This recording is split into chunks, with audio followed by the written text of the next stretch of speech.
সন্ধেবেলায় যে কোনো ধরনের স্ন্যাক্স খেতে কিন্তু বেশ ভালোই লাগে। আজ আমি একটা একদম নতুন ধরনের একটা স্ন্যাক্স বানিয়ে দেখাবো। খেতে কিন্তু অসম্ভব সুন্দর হয়। এগ চিজ কাবাব ঘরোয়া কয়েকটা উপকরণ দিয়ে খুব সহজেই ঝটপট বানিয়ে নিতে পারেন। সন্ধে স্ন্যাক্সে যদি চা কফির সাথে এমন সুন্দর কাবাব থাকে তাহলে পুরো সন্ধেটাই দারুণ মজার হবে। নমস্কার বন্ধুরা, কিচেন টেকনিকে আপনাদের সবাইকে স্বাগত। আমি মধুমিতা। আজ নিয়ে এসেছি একটা দারুণ স্বাদের রেসিপি। চলুন দেখে নেওয়া যাক। এগ চিজ কাবাব বা ডিম চিজ কাবাবের জন্য আমি এখানে 5টা ডিম নিয়েছি। ডিমটা আমি আগে থেকে সিদ্ধ করে রেখেছিলাম। আর ডিমটা আপনারা হার্ড বয়েল করে নেবেন। এবার ডিমটা দু টুকরো করে নিতে হবে, তবে লম্বা লম্বি ভাবে করবেন না, এইভাবে পাশাপাশি ভাবে দু টুকরো করে নেবেন।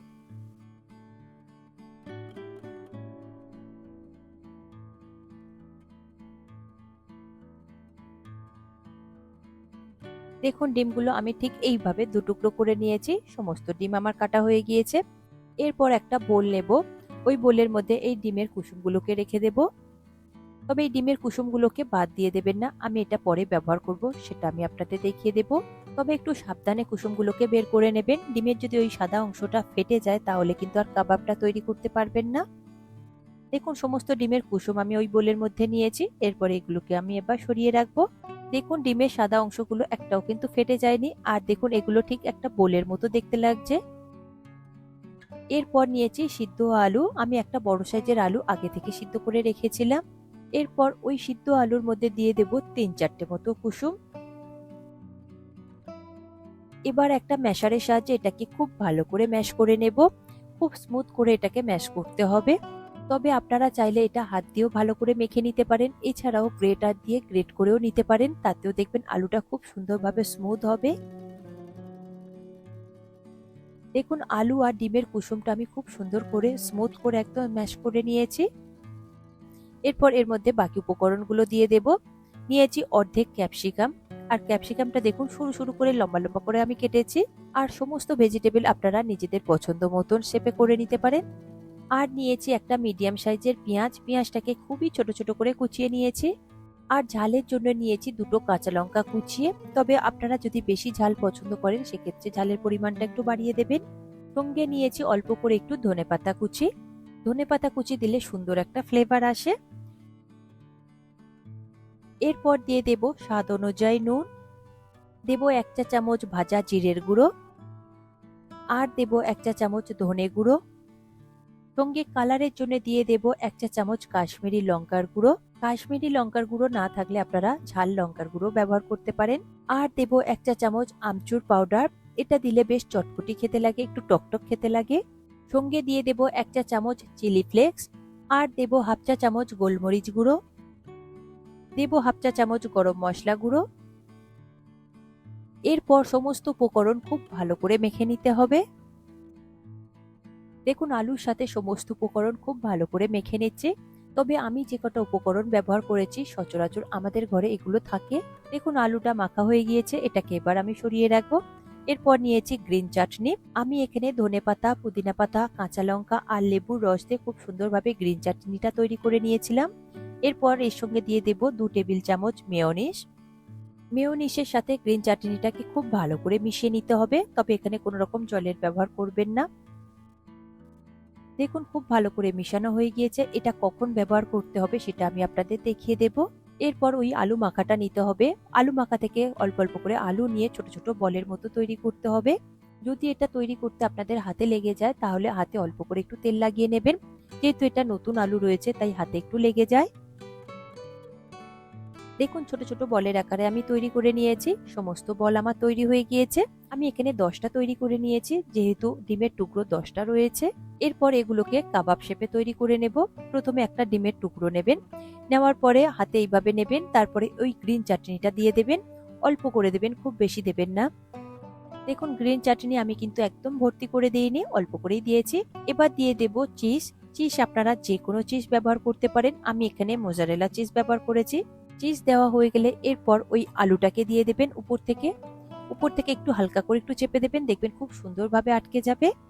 তবে খুব বেশি জোরে চেপে দেবেন না, তাহলে ভিতর থেকে গ্রিন চাটনিটা বেরিয়ে যেতে পারে আর ডিমটাও ফেটে যেতে পারে।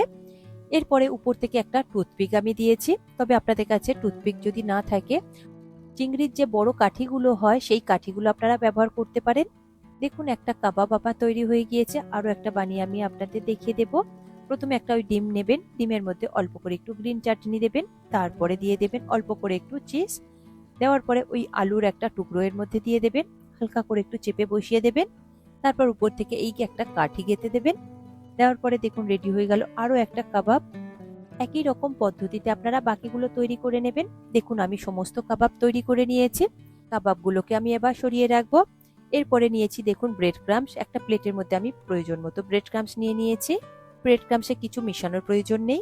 পর একটা ব্যাটার তৈরি করে নেব, তার জন্য একটা বোল নিয়েছি, বোলের মধ্যে দিয়ে দেব হাফ কাপ পরিমাণে ময়দা, আর দিয়ে দেব সামান্য একটু নুন, আর দেব প্রয়োজন মতো জল। যেহেতু এই ব্যাটারটা পাতলা হবে না তাই মোটা হবে, প্রয়োজন মতো আপনারা অল্প করে একটু জল দিয়ে মেখে নেবেন, একসঙ্গে বেশি জল দেবেন না, তাহলে খুব বেশি পাতলা হয়ে যাবে।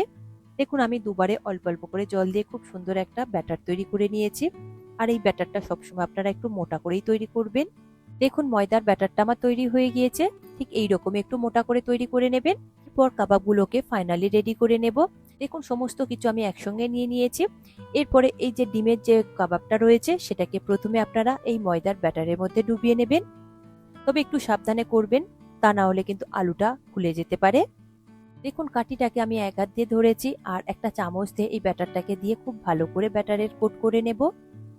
কোট হয়ে গেলে এক্সট্রা ব্যাটারটা একটু হালকা করে ঝাড়িয়ে নেবেন, তারপর এই ব্রেড ক্রাম্পসের মধ্যে দিয়ে দেবেন, দিয়ে দুটো হাতের সাহায্যে খুব ভালো করে ব্রেড ক্রাম্পসটাকে লাগিয়ে দেবেন, হালকা করে একটু চেপে চেপে। দেখুন ব্রেড ক্রাম্পসটা আমি খুব সুন্দরভাবে লাগিয়ে দিয়েছি, খুব সুন্দরভাবে কোট হয়ে গিয়েছে। তবে টুথপিকটা একটু ছোট সাইজ বলেই দেখুন একদমই ঢেকে গিয়েছে। আপনারা টুথপিকটা ব্যবহার না করে যে বড় ধরনের একটা চিংড়ির কাঠি পাওয়া যায় সেই কাঠিটা আপনারা ব্যবহার করবেন, যেহেতু কাবাব এটা কাঠি একটু বেরিয়ে থাকলে দেখতে বেশ ভালো লাগবে। ঠিক একই রকম পদ্ধতিতে আমি আরো একটা আপনাদের বানিয়ে দেখিয়ে দেব। প্রথমে ডিম আলুর কাবাবটা নেবেন, তারপর ওই ব্যাটারের মধ্যে খুব ভালো করে একটু ডুবিয়ে নেবেন। কোট হয়ে গেলে এক্সট্রা ব্যাটারটা ঝরে গেলে তারপর ব্রেড ক্রাম্পসের মধ্যে দিয়ে দেবেন। ব্রেড ক্রাম্পসটাকে দুটো হাতের সাহায্যে চেপে চেপে খুব ভালো করে লাগিয়ে দেবেন, খুব সুন্দরভাবে কোট করে দেবেন। দেখুন আরো একটা রেডি হয়ে গেল, আমি এটাকে একটা প্লেটের মধ্যে রেখে দিচ্ছি, বাকিগুলো আপনারা একই রকম পদ্ধতিতে তৈরি করে নেবেন। দেখুন সমস্ত কাবাব আমার রেডি হয়ে গিয়েছে। এগুলোকে আপনারা স্টোর করেও রাখতে পারেন, একটা এয়ারটাইট কন্টেনার নেবেন, তার মধ্যে রেখে দিয়ে নর্মাল ফ্রিজে রেখে দিতে পারেন। 4-5 দিন পর্যন্ত নর্মাল ফ্রিজে রেখে দিতে পারেন, তাতেও খুব ভালো থাকে। আর যদি বেশি সময় ধরে রাখতে চান তাহলে এটা ডিপ ফ্রিজে রাখবেন, তাহলে দেখবেন অনেকটা দিন পর্যন্ত রাখতে পারবেন। আর যখন খেতে ইচ্ছে করবে তখন ফ্রিজ থেকে আপনারা বের করে রাখবেন, তারপর একটু ঠান্ডাটা কমে গেলে এটাকে গরম গরম ভেজে নেবেন, দেখবেন খুব সুন্দর খেতে লাগে। আর যদি এগুলোকে আপনারা নর্মাল ফ্রিজে রেখে দেন 1 ঘন্টা মতন, তারপর ফ্রিজ থেকে বের করে এটাকে ভেজে নেবেন, দেখবেন এর উপরের যে কোটিংটা রয়েছে খুব সুন্দর ক্রিস্পি হয় আর অনেকটা সময় ধরে থাকে। দেখুন এই কাবাবগুলো ভাজবার জন্য আমি একটা কড়াইতে তেলটা আগে থেকেই গরম বসিয়ে দিয়েছিলাম, তেলটা হাই ফ্লেমে খুব ভালো করে গরম করে নিয়েছি, তারপর গ্যাসের ফ্লেমটাকে লোতে করে দিয়েছি। এরপরে একটা করে কাবাব আমি এর মধ্যে দিয়ে দেব। আমি এখানে টোটাল 3-4টে মতো ভেজে নেব, তবে খুব বেশি একসঙ্গে দিয়ে ভাজবেন না, তাহলে এগুলো ভেঙে যেতে পারে। এখন মাঝের মধ্যে আমি একটু করে তেলের ছিটে উপরে দিয়ে দিচ্ছি, যাতে উপর থেকেও খুব সুন্দরভাবে ভাজা ভাজা হয়ে যায়। এইভাবে একটু গোল্ডেন ব্রাউন হয়ে ভাজা হয়ে আসলে আপনারা এগুলোকে তেল থেকে তুলে নেবেন, তবে খুব বেশি কালো করে আপনারা ভাজবেন না, কারণ তেল থেকে তুলে এগুলো রেখে দিলে একটু ডার্ক হয়ে যায়। দেখুন আমার 3টে ভাজা হয়ে গিয়েছে, এগুলোকে তো সরিয়ে রাখলাম, বাকিগুলোকেও একই রকম ভাবে আমি ভেজে নেব।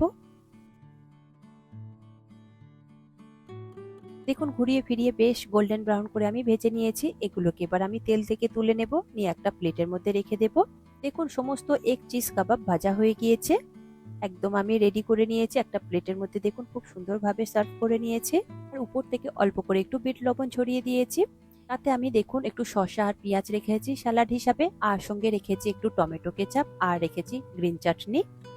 দেখুন এগ চিজ কাবাবগুলো কতটা সুন্দর দেখতে হয়েছে, কতটা সুন্দর খেতে লাগবে সেটা আপনারা বানিয়ে না খেলে কিন্তু একদমই বুঝতে পারবেন না।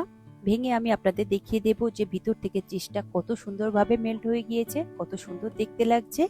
দেখুন রেডি হয়ে গেল আমার আজকের রেসিপি এগ চিজ কাবাব। আপনারা অবশ্যই এইভাবে একবার বানিয়ে দেখবেন, আর কমেন্ট করে অবশ্যই আমাকে জানাবেন যে কেমন লাগলো আপনাদের এই নতুন রেসিপিটি। আশা করি আজকের এই রেসিপি আপনাদের ভালো লাগলো। ভালো লাগলে এইভাবে একবার বানিয়ে দেখবেন, আমার মনে হয় আপনাদের সকলেরই ভীষণ ভালো লাগবে। ভালো লাগলে কমেন্ট করে অবশ্যই জানাবেন, আর লাইক শেয়ার করবার অনুরোধ রইল। যদি চ্যানেলটি সাবস্ক্রাইব করা না থাকে তাহলে চ্যানেলটি সাবস্ক্রাইব করে নেওয়ার অনুরোধ রইল। আজ তাহলে এই পর্যন্ত, আবারও দেখা হবে অন্য কোনো দিন অন্য কোনো রেসিপির সাথে। সবাই ভালো থাকবেন, সুস্থ থাকবেন, আর ভিডিওটি পুরো দেখার জন্য অসংখ্য ধন্যবাদ।